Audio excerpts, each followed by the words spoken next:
Yung sa Book of Acts, tama yung sinabi doon na yung mga disciples ay unang tinawag na Christians sa Antioch.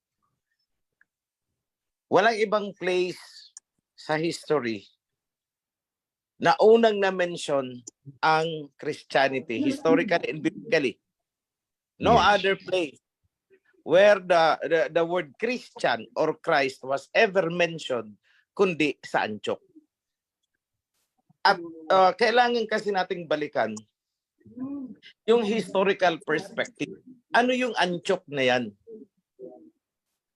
Kasi kung titingnan mo, ang Antioch ay andito yan sa malapit yan sa modern day Turkey, Lebanon, makalapit yan.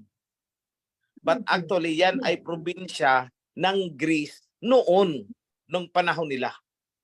Ang Greece na doon sa kabila ng Mediterranean pa eh. Tatawid pa ng dagat, malayo. Dadaan ka pa ng Cyprus. Lalanding ka sa kabila, Malta, Greece. O yan, andun siya sa kabila. Ang Antioch is na andito. Nasa Turkey. So, iisipin natin, parang may mali. Pero tama po yun. Kasi, ng panahon na yun, ang Antioch ay probinsya ng Greece.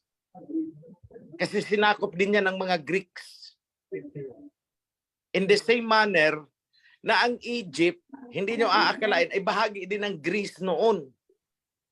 Andito nang ang Egypt na mas baba pa, pero bahagi ng Greece yan noon. In fact, may mga pharaoh na Greeks, hindi talaga Egyptian. So, ganyan din ang sitwasyon na yan. So, bakit merong Christianity noon? Bakit doon nagsimula ang pagtawag na Christians? Why of all the places? Hindi naman sa Jerusalem, kundi sa Antioch. So, pag nakita mo ng background, Antioch is part of Greece. So, Christianity is a Greek religion. Hindi po yan Shemite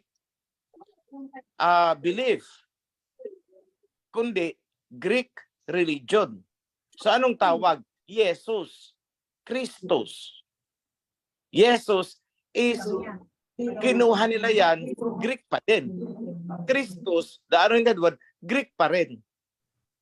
Ngayon, may nagpaparallel nga sa history, which is magiging complicated kung i-explain ko ngayon. Yung tinatawag na Mitraism.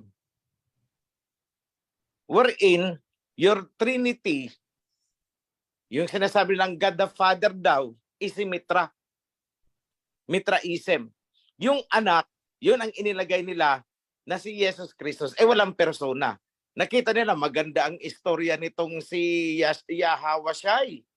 Maganda, may mga disipulo. Inadapt nila yan doon.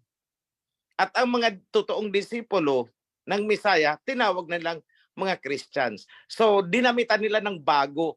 Ginawa nila ng bagong pagkatao ang mga disipulo. Ginawa nilang mga Christians at sila na ang nagpropagate.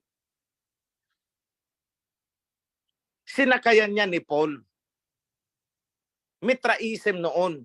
Pagdating ni Paul, naging Christianity. Siya na ang nagpropagate niyan dito sa modern world, kumbaga nga. Siya na ang nagdala. Kaya, kung tutusin, ang pinagmula ng Christianity na pagpasok dito sa atin ay si Pablo yan. Iyada. Si Pablo yan. Inadapt niya. So ngayon, at the time, magkalaban politically ang mga Greek at mga Romano. Although there was a time na magkaisa sila, Greco-Roman Empire na tinatawag. Nung inadapt ng Roma officially yung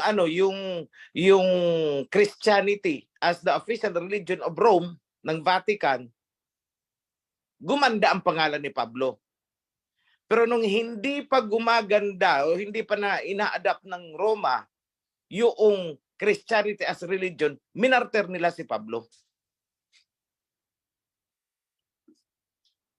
So, technically, si Pablo ay namatay dahil sa kanyang false messiah. Inihalo niya kasi Inihalo niya sa Jesus Kristus. O, bakit nagkaganon? Kasi ang sabi ni Pablo, balimbing yan eh. When I am in Rome, I am as a Roman. When I am in Greek, I am as a Greek. When I am with the Gentiles, I am as a Gentile. So walang paninindigan, yun ang doon siya namatay. E dala-dala niya ang istorya ng ng mga disipulo, dala-dala niya ang istorya ng Misaya. Dinala niya sa Antioch, doon niya ipinakilala, nakabuo siya ng religion. Ngayon, na-threaten ang mga Romano. O tinira siya ngayon. Pero nung namatay na siya, inadapt naman, if I'm not mistaken, panahon ni Constantine, inadapt ang Christianity. Wala na, patay na siya. So yan po ang sequence niyan. Hindi pa mabango, hindi pa officially accepted as religion ng Roma, yung Christianity ni Pablo, na sinimula niya doon, yung religion, naghalo na, nag-blend na, at saka yung Mitraism, Trinity, yun ang kay Pablo, at chapsoy of different myths and doctrines. Yun si Pablo, tinayo niya sa Antioch. Ang istorya ng totoong Misaya at ng mga disipulo, ni-rebrand niya, dinala niya sa Antioch. Kalaban na threaten ang Roma. O, di patay si Pablo. Pero nung inadapt ng Roma, later in time, centuries maybe, ay i-accept na natin ang Christianity. Ay di ginawang santo si Pablo. Nakuha nyo, parang istorya din ni Pedro, ni Kefa. Pinatay ng Roma and later on ginawang santo. O di ba? Ganoon din kay Pablo. Pinatay muna, tsaka ginawang santo. So yan po ang overview niyan. Medyo komplikado ng konti, pero kung uunawa natin, madali lang pala.